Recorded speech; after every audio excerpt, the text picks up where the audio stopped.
Hit ওয়েভটা এখনো controllable. দুর্দান্ত। বাঙালির জঙ্গল আইটিনারিতে ডুয়ার্স, কাজিরাঙ্গা, মধ্যপ্রদেশ, করবেট এগুলোর নাম শোনা গেলেও ছত্তিশগড়ের জঙ্গলের কথা কিন্তু খুব একটা শোনা যায় না। বাঙালির কাছে অচেনা সেই ছত্তিশগড়ের জঙ্গলই কিন্তু আমরা তুলে ধরবো প্রথমবার তোমাদের কাছে। কোন জঙ্গল সেটা জানবে তোমরা পরের পর্বে, তার কারণ পরের পর্বে আমরা পৌঁছেই যাব সেই জায়গাটায়। রেকর্ডিং মোড ট্রাভেল কিন্তু আরও একবার একটা নতুন জঙ্গল ডেস্টিনেশনের খোঁজ তোমাদের দিতে চলেছে।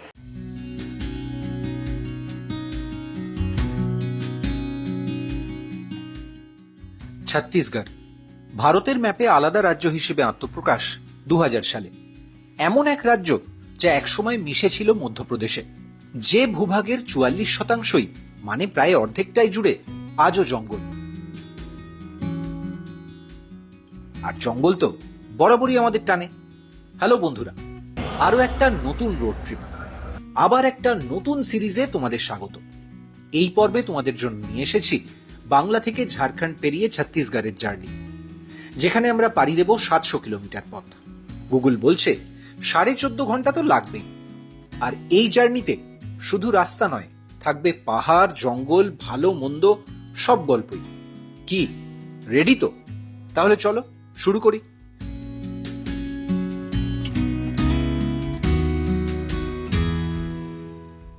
ক্যালেন্ডার বলছে আজকে 4 মে 2024। আরও একটা মে মাস, আবার একটা টাইগার ট্রেল। আমাদের এবারের যে বাঘের জঙ্গলগুলো আছে সেগুলো কিন্তু ছত্তিশগড় আর মধ্যপ্রদেশ মিলিয়ে। কি কি হবে এই সিরিজে একটু সারপ্রাইজ থাক। আর এই পর্বটায় আমরা বাংলা থেকে জার্নি স্টার্ট করেছি, আর আজকে আমাদের গন্তব্য ছত্তিশগড়ের অম্বিকাপুর।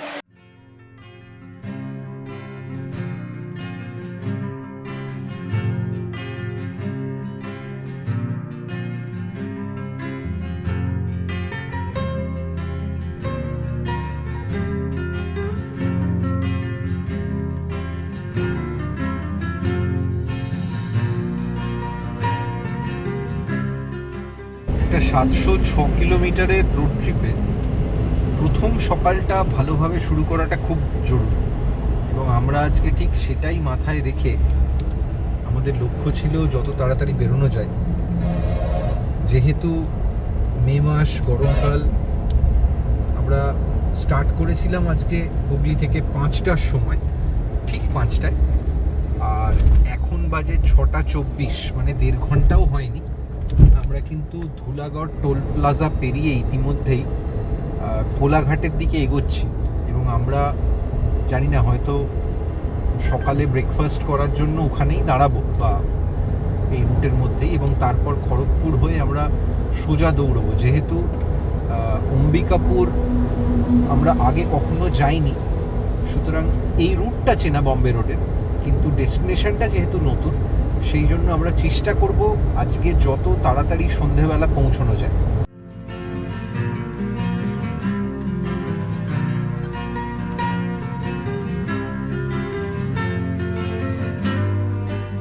মোস্টলি যেটা বলছিলাম যে সকালের পার্টে সময়টা বাঁচাতে পারলে তখন অনেকটা সুবিধে হয়।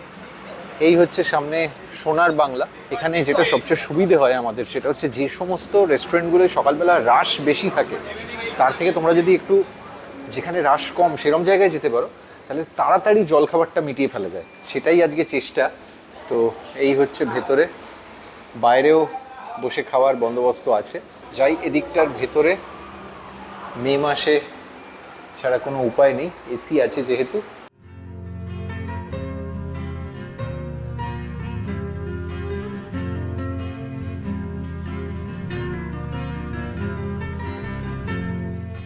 আমি জিজ্ঞেস করেছিলাম যে চাটা ফ্লাস্কে রাখানো হয়, তো উনি যাতে হেসে ফেলেছিলেন। মানে এখানে সব জায়গাতে এখন অভ্যেস হচ্ছে ফ্লাস্কে রাখা চাটা দিয়ে আর তারপরে দিয়ে দেয় পরে খেতে। সেটা কিন্তু গত রাতের চাও হতে পারে, ফুটে ফুটে, যেটা মোটামুটি ধরো 22 গজ হয়ে গেছে হয়তো। এমনি দুধ চা খাওয়ার অভ্যেস কম, তার মধ্যে যদি সেটা সেরকম হয়ে যায় আরও মানে খারাপ লাগে জার্নির শুরুতেই। তো সেটা এনশিওর করা গেছে আর কি।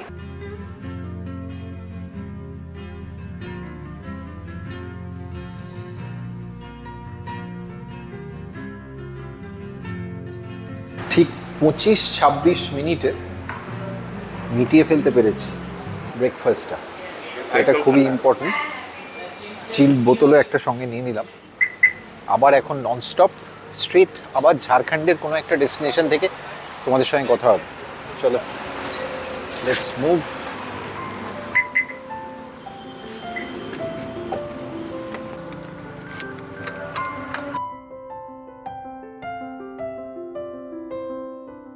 আগে বলি অম্বিকাপুর তোমরা কিভাবে পৌঁছবে। ছত্তিশগড় রাজ্যের উত্তরে অবস্থিত এই শহরে হাওড়া বা শিয়ালদা থেকে সরাসরি আসার কোনো ট্রেন নেই। তাই যত সহজে বাংলা থেকে ট্রেনে বিলাসপুর, ভিলাই, রায়পুর বা জগদলপুর পৌঁছানো যায়, এখানে যায় না। ফ্লাইটে রায়পুর নেমে সেখান থেকে অম্বিকাপুর যেতে পারো। এছাড়া বিলাসপুর থেকে সড়ক পথেও অম্বিকাপুর যাওয়া যায়। দূরত্ব 224 কিলোমিটার, সময় লাগে 4.5 ঘন্টা মতো। তবে তোমরা যারা লং রোড ট্রিপ পছন্দ করো, তাদের জন্য আমাদের জার্নির রুটের গুগল ম্যাপ লিংক এই ভিডিও ডেসক্রিপশনে দিয়ে রাখলাম।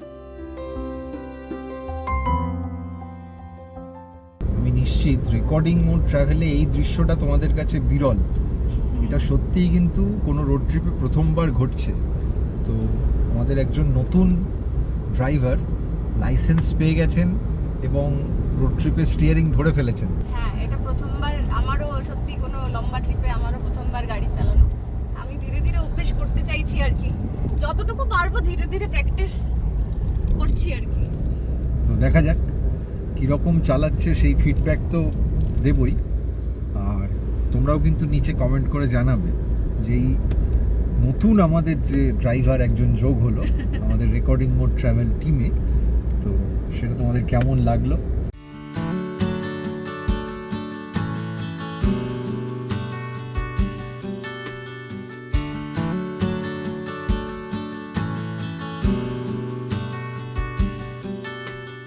বাঁদিকে চলে গেল রাস্তাটা, সেটা দিয়ে বাংড়িপোষি যাওয়া যায় বাঁদিক গেলে। আরেকটু এগিয়ে যে রাস্তাটা ডান দিকে ঢুকে যাবে সেটা ধরে ঝাড়গ্রাম বেলপাহাড়ি যাওয়া যায়। আর আমরা যাচ্ছি সোজা, এই রাস্তা চলে যাচ্ছে জামশেদপুর।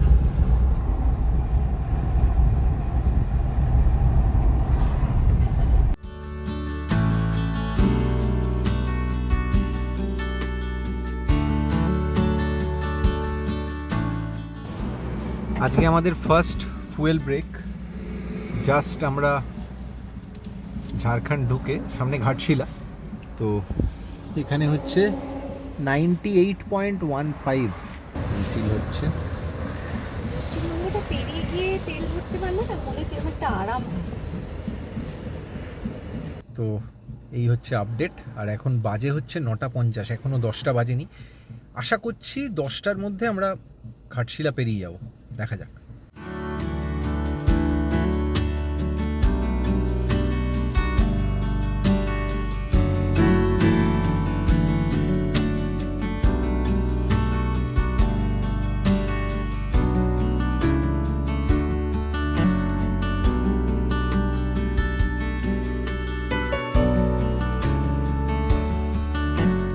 ড্রাইভারের পারফরমেন্স এখনো পর্যন্ত তো ভালোই দেখছি। আমাদের সামনে জামশেদপুর, তো ওটা পেরোনো মানে আরেকটা মাইলস্টোন পেরিয়ে যাওয়া। অবভিয়াসলি আমরা পশ্চিমবঙ্গের প্যাচটাতে সকালবেলা যে ট্রাফিকটা এড়াতে চেয়েছিলাম সেই লক্ষ্যে সফল হয়েছি। এবার জামশেদপুরের সামনে একটু ট্রাফিক হয়তো পাবো। ওটা পেরিয়ে গেলে তারপরে আশা করছি রাস্তা অনেকটাই ফাঁকা পাবো। হিট ওয়েভটা এখনও কন্ট্রোলেবল, বলবো না যে খুব অসহ্য লাগছে, তবে গরম তো আছে ডেফিনেটলি, এবং সেটা এক্সপেক্ট করেই আমরা বাড়ি থেকে বেরিয়েছিলাম।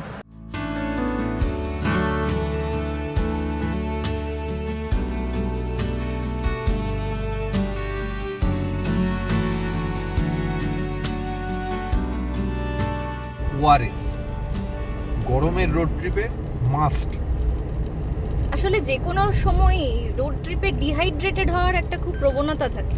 আর ওআরএস মানেই কিন্তু সবসময় সেই একই রকম টেস্ট নয়, মানে বিভিন্ন ফ্লেভার টেস্ট। আমরা তো এগুলো একসঙ্গে ক্যারি করি। জামশেদপুর থেকে চান্ডিলের দিকে এগোনোর পথে আদতে এই গোটা অঞ্চলটাই এলিফ্যান্ট করিডোর। তবে স্বস্তির বিষয়, গত কবছরে 18 নম্বর জাতীয় সড়কের উপর বেশ কিছু ফ্লাইওভার তৈরি হয়েছে। ফলে কোনো অংশেই এখন আর হাতি পারাপার করতে গিয়ে দুর্ঘটনার আশঙ্কা থাকে না। রাতের ট্রাফিকের আলোয় হাতিদের যাতে চোখ ধাঁধিয়ে না যায়, তাই ক্রসিং জোনে ব্লাইন্ডসেরও ব্যবস্থা আছে। চান্ডিল থেকে এগোতেই শুরু হলো 43 নম্বর জাতীয় সড়ক। যে কোনো রোড ট্রিপ থেকে ফিরলেই তোমাদের থেকে প্রায় যে প্রশ্নটা পাই সেটা হচ্ছে জিমনি নিয়ে, এবং জিমনি নিয়ে অনেক রকম প্রশ্ন আছে, যার মধ্যে তোমাদের থেকে সব থেকে বেশিবার যে প্রশ্নটা পেয়েছি সেটা হচ্ছে মাইলেজ সংক্রান্ত। জিমনির মাইলেজের ক্ষেত্রে আগেও বলেছি যে বিভিন্ন টেরেনে তো মাইলেজ বিভিন্ন রকম হয়। আজকে যেহেতু একটা লম্বা হাইওয়ে ধরে জার্নির দিন, তাই ভাবলাম তোমাদের একদম হাতে গরম দেখিয়ে দিই। 15 এখানে দেখা যাচ্ছে। হ্যাঁ, এখন 15। এটা কিন্তু একটা সময় বাড়তে বাড়তে প্রায় 15.5-র কাছাকাছিও গিয়েছিল, এবং যদি ওই ম্যাজিক ব্যান্ডের মধ্যে, মানে যেটা বলা হয় 2500 থেকে 3000 RPM এর মধ্যে, বা 80 to 100 যেটা আমি সবসময় প্রেফার করি, এই স্পিড লিমিট রেখে যদি চালানো যায় এবং যদি গাড়িকে খুব রাশ না করিয়ে খুব রিল্যাক্সডভাবে চালানো যায়, তাহলে কিন্তু এই মাইলেজটা গাড়ির থেকে সবচেয়ে অপটিমাম মাইলেজটা বের করা অনেক সহজ হয়ে যায়। এবং এবারের রোড ট্রিপে আমরা কিন্তু এখনো পর্যন্ত এরকম হাইওয়ের প্যাচে 15.5-র কাছাকাছিও মাইলেজে পৌঁছেছি। তো দেখা যাক।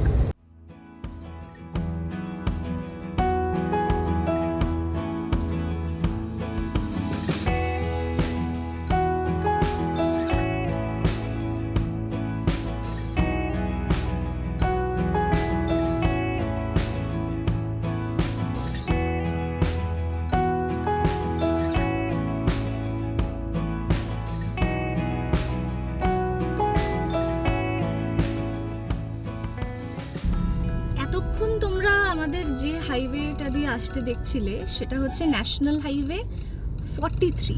ন্যাশনাল হাইওয়ে 43টা কিন্তু নতুন যে ক্রোনোলজি, নতুন যে নাম্বারিং সেটা অনুযায়ী তোমরা যখন গুগল ম্যাপে দেখবে ওটাকে ন্যাশনাল হাইওয়ে 43 বলে দেখবে, কিন্তু রাস্তা দিয়ে যখন যাবে তখন সমস্ত মার্কিং এখনো মানে পুরনো নাম্বারিং অনুযায়ী NH 33 বলেই দেওয়া।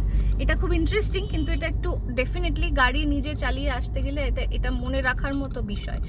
আর আমরা বাঁ দিকে ঘোরার পর এখন যে রাস্তাটা ধরেছি এটার নাম একটা দেখাচ্ছে তামার চক বলে।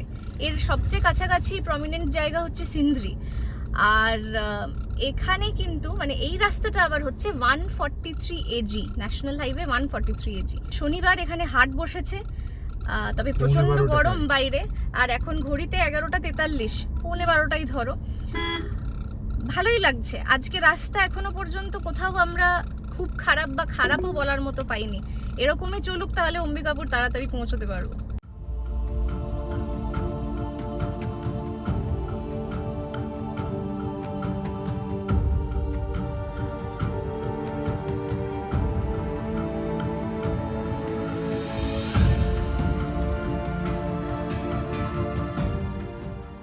খুঁটি কামদারা পেরিয়ে ভালোই এগোচ্ছিলাম।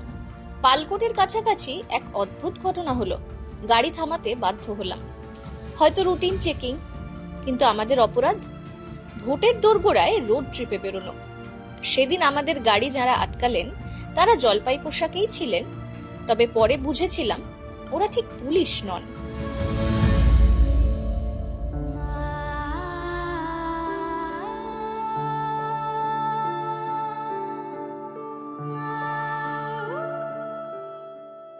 বলছে 2:03, জায়গার নাম জিজ্ঞেস করে লজ্জা দেবেন না।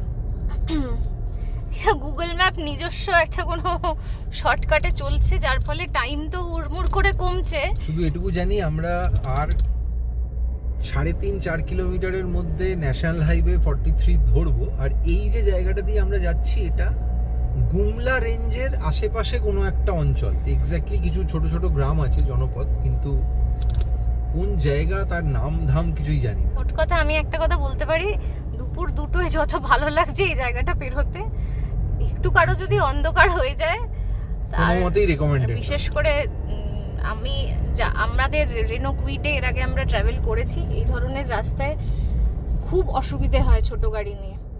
কাজেই এটা ওই আর কি, গুগল ম্যাপের ভরসায় থাকলে তো এইগুলো হতেই থাকে। এই দেখো এরকম অনেকক্ষণ পরে একটা গ্রাম এলো, এরকম অদ্ভুত একটা টেরেন, তার মধ্যে দিয়ে আমরা একদম নাম না জানা একটা জায়গা। ভাগ্যিস ম্যাপটা এখনো চলছে, নেটওয়ার্কটা চলে গেলে আরো বিপদ হবে আর কি।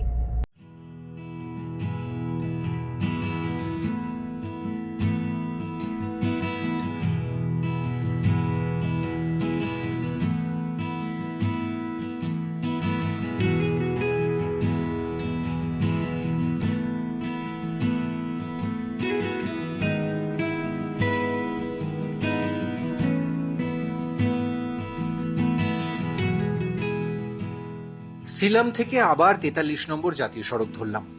মাঝে টিলা ঘেরা লাল মাটির অনেকটা পথ পেরোতে হয়। যেটা পেরিয়ে এলাম ওই অংশটা মাও অধ্যুষিত।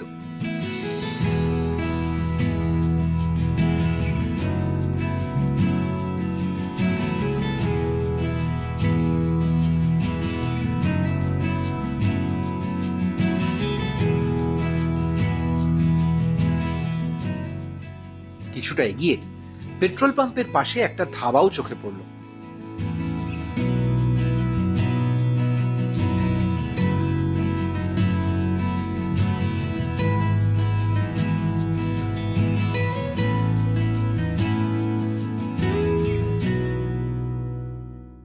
সকাল 7:30 নাগাদ ব্রেকফাস্ট হয়ে গেছিল, আর এখন বাজে দুপুর 2:30, মানে অনেকটা সময় পেরিয়ে গেছে। আমরা এখন যে জায়গাটায় রয়েছি এটা হচ্ছে রায়ডি। এখনও আমরা ছত্তিশগড় ঢুকিনি। আমার ধারণা, আমি একদম আইডিয়া থেকে বলছি, এখনও বোধহয় 8 ঘন্টা 45 মিনিট লাগবে ঝাড়খণ্ড ছত্তিশগড় বর্ডার ক্রস করতে। ন্যাশনাল হাইওয়ে 43-র ওপরে এই লোকেশনটা হচ্ছে জায়কা ধাবা বলে একটা ধাবা। ছোটোখাটো ছিমছাম, প্রচুর আইটেম পাওয়া যায় এরকমটা নয়, কিন্তু খাবারটা ভালো।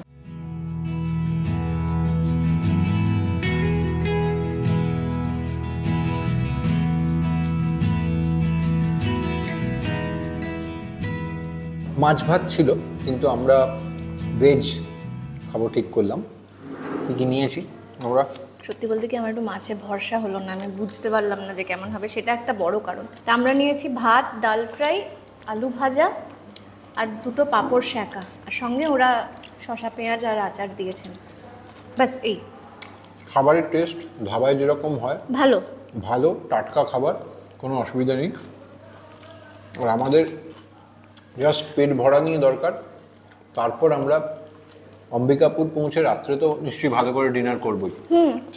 এমনিও গরমের মধ্যে রাস্তায় ট্রাভেল করতে গেলে খুব হেভি খাবার খাওয়া যায় না। প্রথমে ভাবছিলাম রুটি খাবো কিনা, এত গরমে সেটাও খুব একটা ইচ্ছে করলো না, তাই এটাই মনে হলো ঠিকঠাক অপশান।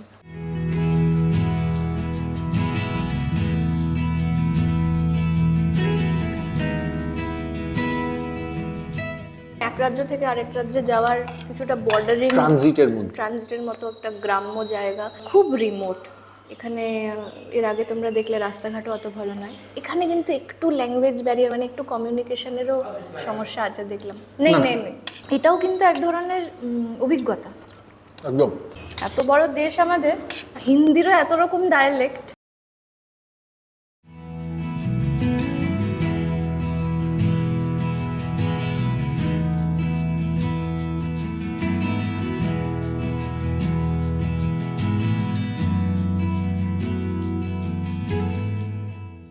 এই যে ব্রিজ, আমরা যে নদীটা পেরোচ্ছি তার নাম হচ্ছে শঙ্খ নদী। ম্যাপ বলছে শঙ্খ রিভার। এই নদীটাই কিন্তু ঝাড়খণ্ড আর ছত্তিশগড়ের বর্ডার। মানে এই যে আমরা নদীটা পেরোলাম ব্রিজটা, এখন আমরা ছত্তিশগড় এন্টার করে গেলাম। এখানে দেখো পরপর রায়পুর 483, সম্বলপুর, ঝারসুগুড়া, কাটনি, বারাণসী, অম্বিকাপুর। হ্যাঁ, তার মধ্যে আমরা যাচ্ছি অম্বিকাপুর। আপাতত এই আপডেট, বাইরে টেম্পারেচার 40 ডিগ্রি, ভেতরে আমরা এসি চালিয়ে অতটা বুঝতে পারছি না। তাও আমাদের ওখানকার থেকে অনেক 40 হলেও আমাদের ওখানে যে অবস্থা থেকে আমরা এলাম 43-44 ভয়ঙ্কর অবস্থা থেকে, তার থেকে এখানে একটু বেটারই লাগলো আজকে। খেতে নেমেও লাঞ্চ করতে কিন্তু নেওয়ার সময় বা ভালোই লাগছিল।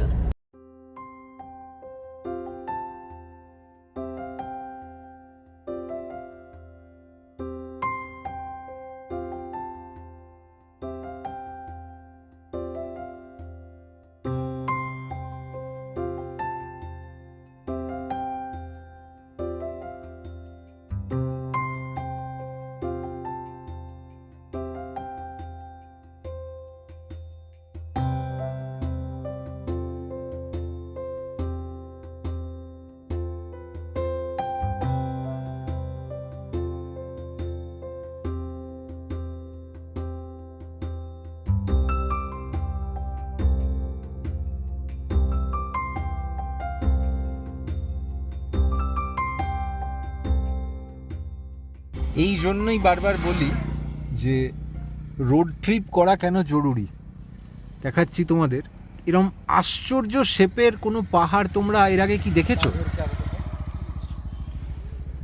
আমার যতদূর মনে পড়ে নিউল্যান্ডস যে স্টেডিয়াম আছে দক্ষিণ আফ্রিকার কেপ টাউনে, সেটাই কিন্তু একটা টেবিল টপ মাউন্টেন দেখতে পাওয়া যায় কেপ টাউনে। আমি জানি না ভারতবর্ষে কোনো টেবিল টপ মাউন্টেন হিসেবে এই পাহাড়টার কোনো অস্তিত্ব কেউ জানে কিনা বা কেউ লিখেছে কিনা, কিন্তু অদ্ভুত লাগলো।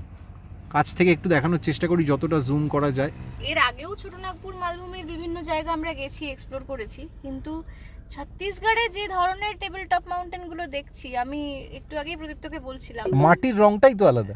ওই তো কোথাও কালচে মেরুন, কোথাও একটু অরেঞ্জ অরেঞ্জ, আর এই যে একটা পাথরের স্ট্রাকচার আর পাথরের ওপর এত সুন্দর গোল বাটির মতো বসানো, মানে অসাধারণ।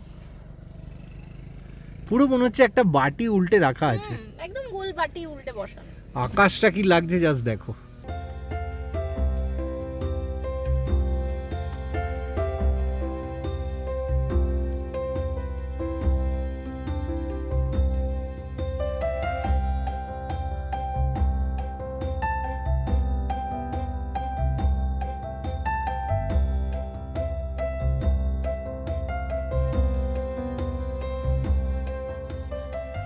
ছত্তিশগড় ঢোকার পর থেকে রাস্তা বেশ ভালোই পেয়েছি, বাঁদিকেই মেন পাট। খুব বেশি পর্যটক এখনো এই ছোট্ট হিল স্টেশনের কথা জানেন না, তবে স্থানীয় মানুষ আদর করে মেন পাটকে ডাকেন ছত্তিশগড়ের সিমলা বলে। হাইওয়েতে সানসেটের একটা অন্য মাধুর্য থাকে। অম্বিকাপুরে এবার হাতে আরেকদিন থাকলে হয়তো মেন পাট ঘুরে নিতাম। দেখতে দেখতে শহর চলে এলো। স্ক্রিন বলছে 6:20, আর এখনো সান পুরোপুরি ডোবেনি। একটা নৈসর্গিক সানসেট দেখলাম এবং তোমাদের দেখালাম। যেটা হচ্ছে আপডেট, সেটা হচ্ছে অবিশ্বাস্য রকম একটা সময়ে আমরা অম্বিকাপুর পৌঁছে গেছি। আমাদের হোটেল এখান থেকে আর 3 কিলোমিটার। অম্বিকাপুর শহর অলমোস্ট শুরুই হয়ে গেছে, দেখে বুঝতেই পারছো। এবং আমরা বাড়ি থেকে বেরিয়েছিলাম ভোর 5টায়, আর আমাদের ম্যাপ বলছে আমরা ঠিক 6:30টায় হোটেলে পৌঁছে যাব, যেটা একেবারেই হিসেবে ছিল না। তার কারণ মানে গুগল ম্যাপ এস্টিমেট দিয়েছিল ইনিশিয়ালি 14 ঘন্টার বেশি লাগবে, এবং আমরা ক্যালকুলেট করছিলাম যে যেহেতু আমরা থেমে বা শ্যুট করতে করতে আসি, এবং এত বড় লম্বা 700 কিলোমিটারের রোড ট্রিপে তো কিছু ব্রেক নিতেই হয়, খাওয়া, ব্রেকফাস্ট সমস্ত কিছু মিলিয়ে। কিন্তু আশ্চর্যজনকভাবে 14 ঘন্টারও কম সময়ে 13.5 ঘন্টায় আমরা ডেস্টিনেশনে পৌঁছচ্ছি। এখনো কিন্তু তোমাদের আমরা অম্বিকাপুরে যেখানে থাকবো সেই হোটেলটা দেখাবো, সেটা এই ব্লগেই দেখাবো একদম। তো সেটাও দেখার মতোই হবে আশা করি। অম্বিকাপুরে শুধু আমাদের আজকে রাতটা থাকা, কালকের ডেস্টিনেশন অন্য, সেটা কালকেই জানতে পারবে, মানে পরের ব্লগেই জানতে পারবে। তোমরাও এরকম কোনো লেওভার নিতে চাইলে কোথায় থাকতে পারো, কি বৃত্তান্ত, সেগুলো সব আমাদের এই ভিডিওতেই পাবে।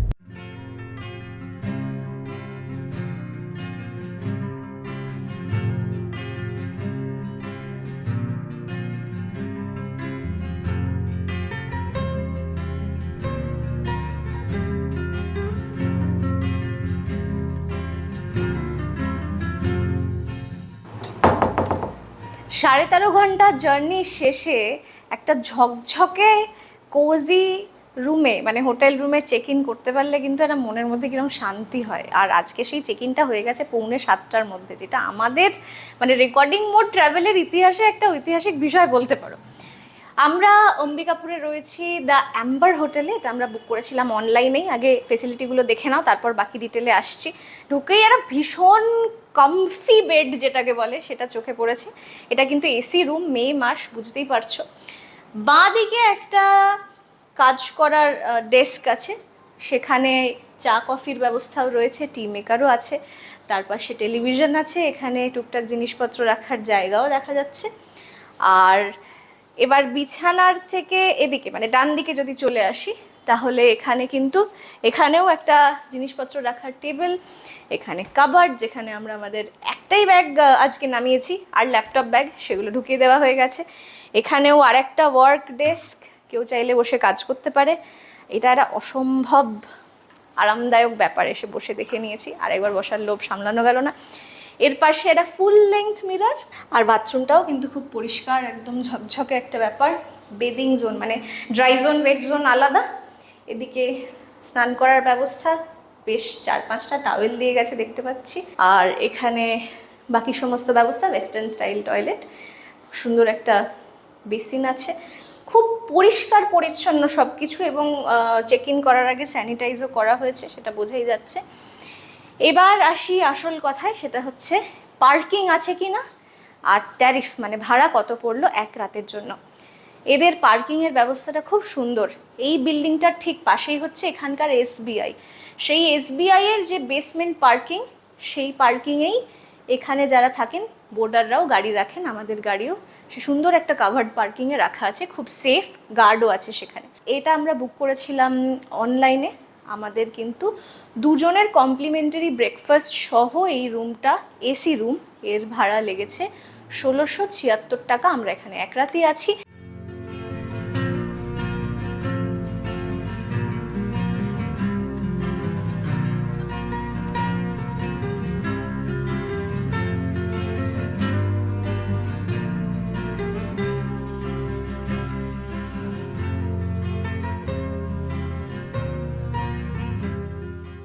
পরদিন সকালে অ্যাম্বারের কমপ্লিমেন্টারি ব্রেকফাস্টে আলুর পরোটার সঙ্গে ছিল দই। তোমরা এই হোটেলে থাকতে চাইলে যোগাযোগের ডিটেলস ডেসক্রিপশনে দিয়ে দেব।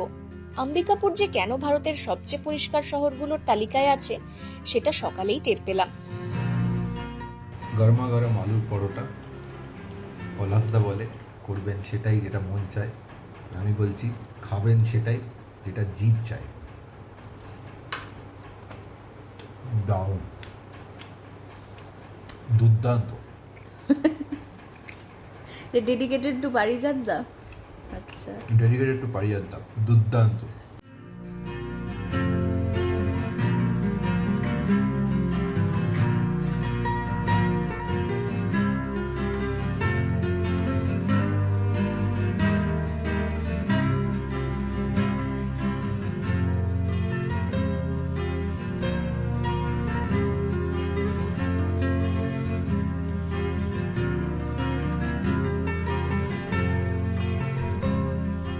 আজকে অ্যাকচুয়ালি সানডে, ফলে এখনও শহর সেইভাবে পুরোপুরি জাগেনি। দেখতেই পাচ্ছ অনেকটাই খালি।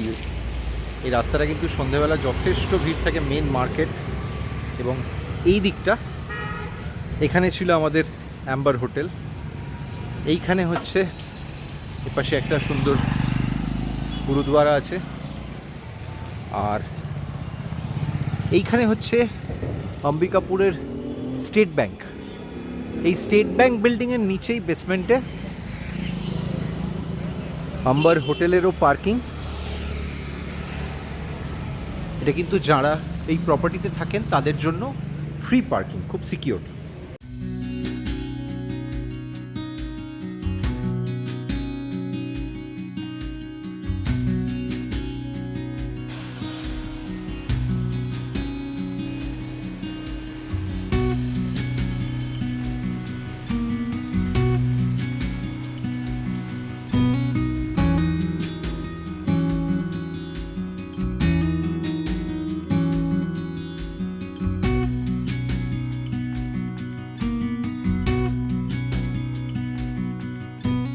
অম্বিকাপুর থেকে আমরা কোথায় গেলাম, কোন জঙ্গলের রুট নিলাম, সেটা তোমাদের দেখাবো এই সিরিজের পরের পর্বে। তাই কোনোভাবেই পর্বটা মিস করো না। জিমনিতে একদম নতুন এই জার্নিটা তোমাদের কেমন লাগলো কমেন্ট করে জানাতে ভুলো না। পর্বটা ভালো লাগলে ভিডিওটা শেয়ার করো। তোমরা যারা জঙ্গল আর বন্যপ্রাণের ভক্ত, আমরা কিন্তু এই সিরিজে আরো বেশি করে তোমাদের সাপোর্ট চাই। আর যারা এই চ্যানেলে নতুন, অবশ্যই সাবস্ক্রাইব করে নিও।